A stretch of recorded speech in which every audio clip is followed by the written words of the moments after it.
নমস্কার বন্ধুরা, বোলপুর শান্তিনিকেতন পর্বে তোমাদের জানাই স্বাগত। আগের এপিসোডটি দেখিয়েছিলাম আমরা টোটালটাই তারাপীঠ নিয়ে, আর এই এপিসোডটি থাকছে বোলপুর শান্তিনিকেতন নিয়ে। তো আমরা সকালবেলায় বেরিয়েছিলাম তারাপীঠ থেকে, রামপুরহাট থেকে লোকাল ট্রেন ধরে চলে আসি প্রাণ থেকে নেমে টোটো করে চলে আসি আমরা আমাদের হোটেলে। আর এই হোটেল ক্রিস্তি গেস্ট হাউস ছিল আমাদের শান্তিনিকেতনের ঠিকানা। তো এই ছিল হোটেলের রিসেপশন কাউন্টার, যেখানে চলছে আমাদের চেকিংয়ের কাজ। আর সামনে একটা সুন্দর সিটিং এরিয়া, বেশ সাজানো গোছানো, ডেকোরেশনটাও ছিল খুব সুন্দর আর নিট অ্যান্ড ক্লিন। তো দেখতেই পাচ্ছ তোমরা কতটাই সুন্দর। আর ওইখানে একটা গণেশজির মূর্তি রয়েছে। তো চেক ইন করে আমরা আস্তে আস্তে আমাদের রুমের দিকে চললাম। ঠিক গলি দিয়ে ঢুকতে চোখে পড়ল আরেকটি সিটিং এরিয়া। তো এখানে বসে একটা সামনে টিভি আছে, টিভি দেখতে পারবে। তো তার পেছনে সিঁড়ি দিয়ে আমরা চলে যাব আমাদের রুমের উদ্দেশ্যে। তো এই হচ্ছে আমাদের রুম। চলে আসলাম রুমটা দেখতেই পাচ্ছ খুব সুন্দর, নিট অ্যান্ড ক্লিন। আর এ টু জেড সবই রয়েছে এসি, ওয়ার্ড্রপ, খাট।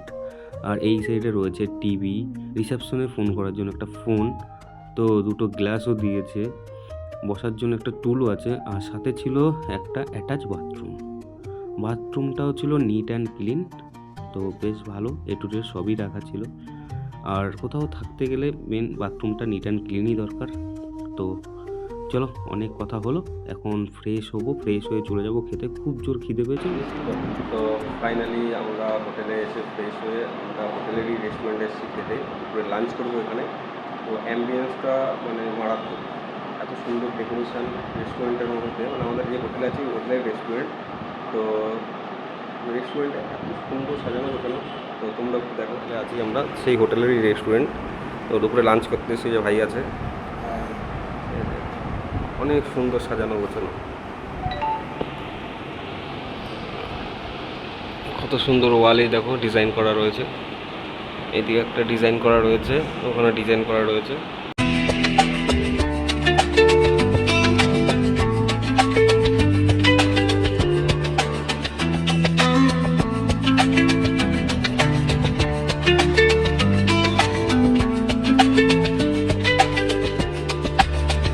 ভাই কেমন লাগছে? খুব ভালো, খুব ভালো লাগছে। থালিটা দেখে কেমন লাগছে? ভালো লাগছে? একদম একদম ওয়াও। তো এখন আমরা দুপুরে লাঞ্চ করবো। এই থালি চলে এসছে, তো আর ওয়েট করা যাবে না, এখন আমলে পড়তে হবে খাবারের ওপর।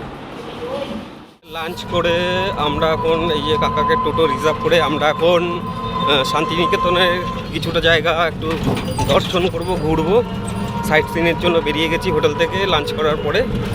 তো চলো দেখতে থাকো কাকা আমাদের কোথায় কোথায় ঘোরায় আজকে।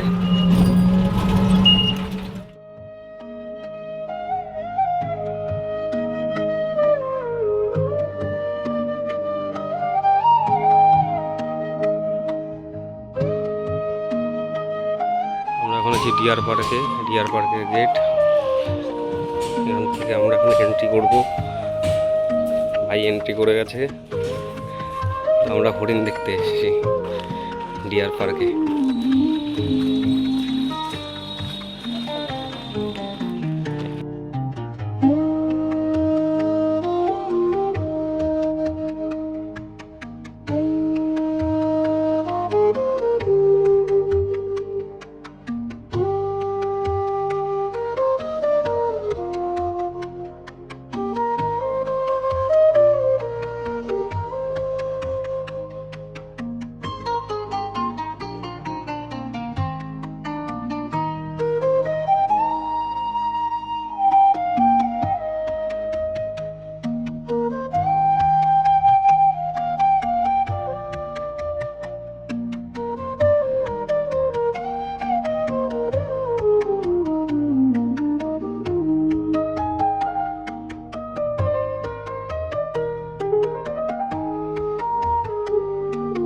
তো ডিয়ার পার্ক থেকে বেরিয়ে আবার চলেছি নেক্সট পরবর্তী গন্তব্যের দিকে টোটো করে।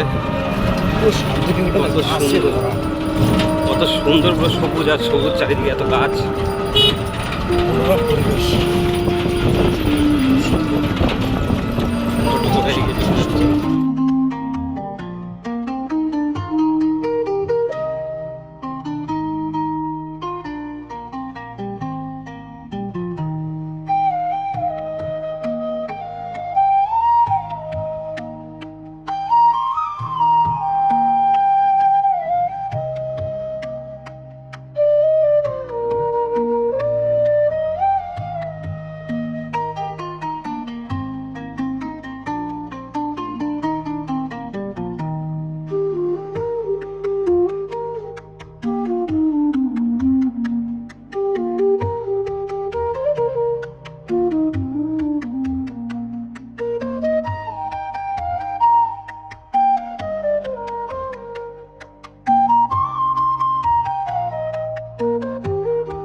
আমরা সোনাঝুরি হাটের দিকে। সোনাঝুরি হাটের রাস্তায় আমরা যাচ্ছি টোটো করে। তো এই হচ্ছে সোনাঝুরি ফোর্ট আর এই হচ্ছে সোনাঝুরি হাট।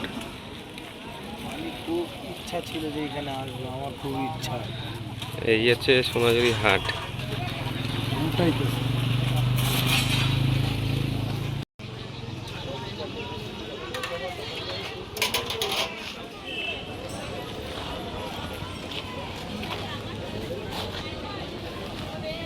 মেঘ করেছে আকাশে, ওইদিকে দেখো পুরো খুব জোর মেঘ করেছে।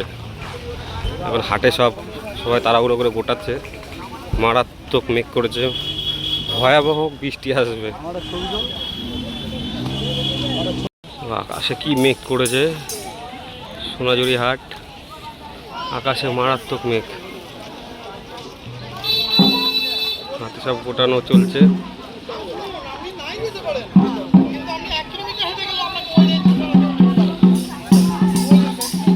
তার মধ্যে চলছে এরকম নাচ।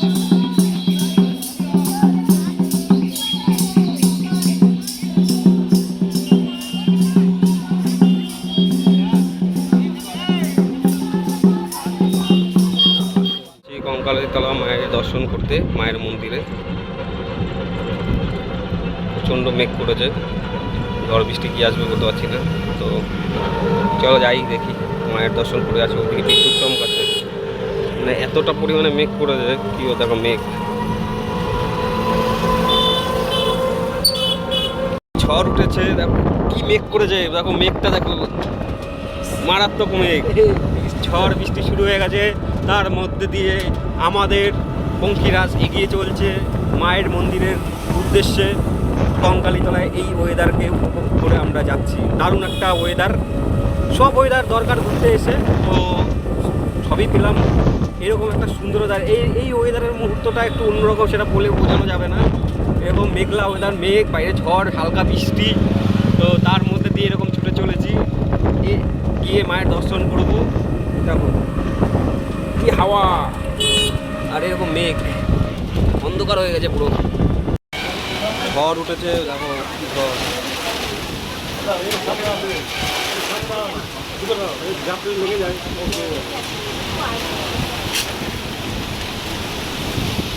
ঝড় উঠেছে। তো আমরা একটা দোকানে দাঁড়িয়েছি, যেরকম ঝড় সেরকম বৃষ্টি। এরকম মন্দির আছে এখানে।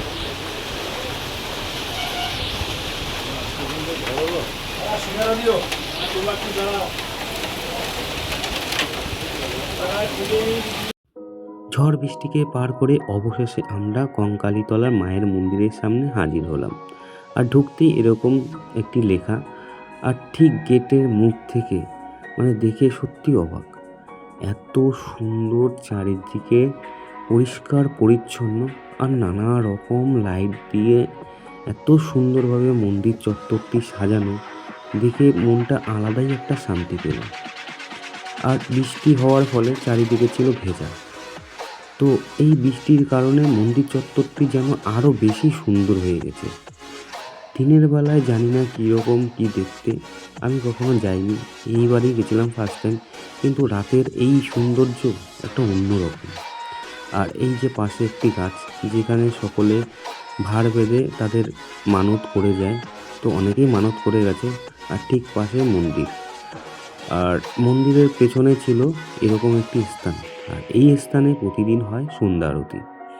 আর স্থানটির ঠিক কোপাই নদীর পাশে, এই স্থানের সামনে ছিল কোপাই নদী, মানে সামনে দিয়ে কোপাই নদী বয়ে চলেছে। আর ঠিক পাশে এরকমভাবে সুন্দর সাজানো আরতির স্থান। তো ঝড় বৃষ্টির কারণে সেই দিন আর আরতি এই স্থানে হয়নি। আমাদের ভাগ্য ভালো ছিল, আরতির দর্শন পেয়েছি। তো পাশে একটি ঘাট ছিল, সেখানেই সন্ধ্যা আরতির আয়োজন করা হয়েছে। তো চলো, আমি তো দেখেছি, এবার তোমরাও দেখে নাও এই আরতির মুহূর্তটা।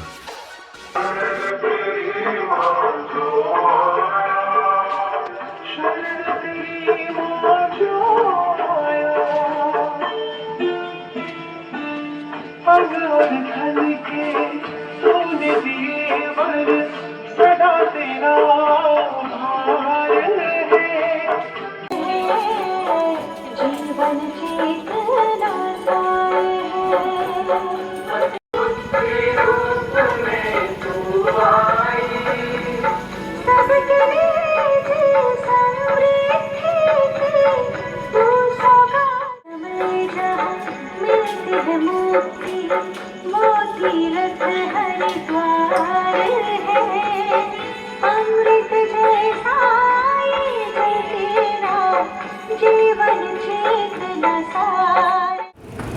আরতি দর্শন করে টোটো করে আমরা ফিরে আসি আবার আমাদের হোটেলে। তো হোটেলে খাওয়া দাওয়া করে রাত্রে ঘুমিয়ে যাই এবং পরের দিন সকালে উঠে টোটো নিয়ে চলে যাই ক্যাম্পাসের কিছুটা অংশ ঘোরার উদ্দেশ্যে। তো ক্যাম্পাসের মধ্যে আমরা ঘুরছি।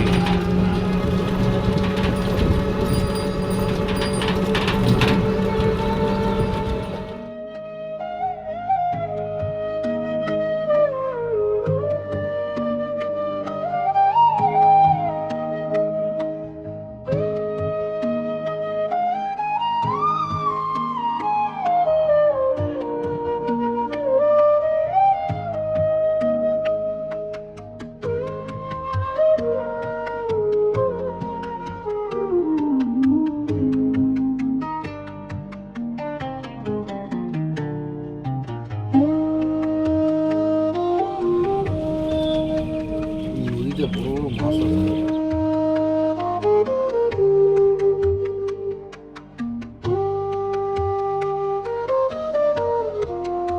নদীর পাড়ে এই একটা ছোট্ট দোকান দেখতে পেলাম। তো এখানে একটু সকালবেলা গ্রামের ব্রেকফাস্ট হবে। এই দেখ বস্তা দেখ। সকালে ব্রেকফাস্ট করব ঘুগনি মুড়ি। রেডি হচ্ছে আমাদের ঘুগনি মুড়ি। চলে এসছে আমাদের ঘুগনি মুড়ি। তো সকালের ব্রেকফাস্ট এটাই হবে। ঘুগনি মুড়ি দিয়ে সকালের ব্রেকফাস্ট সেরে আমরা পৌঁছে গেলাম সেই শান্তিনিকেতনের ঐতিহ্য যে বটগাছ, সেই বটগাছের সামনে। এই বটগাছটি বহু পুরনো, বহু বছর ধরে রয়েছে এখানে, আর রবীন্দ্রনাথের শৈশব কেটেছিল এই বটগাছের নিচে। তো ক্যাম্পাসের ভিতর দিয়ে ঘুরতে ঘুরতে আমরা বাড়ির উদ্দেশ্যে রওনা করলাম। চারিদিকটা দেখতে দেখতে দেখতে দেখতে আমরা চলে আসি বোলপুর স্টেশনে। আর এই বোলপুর স্টেশন থেকে আমাদের বাড়ি ফেরার ট্রেন। সামনেই ছিল গীতাঞ্জলি মিউজিয়াম। সময়ের অভাবে ভিতরে যেতে পারিনি, তো বাইরে থেকেই ঘুরে চলে আসি।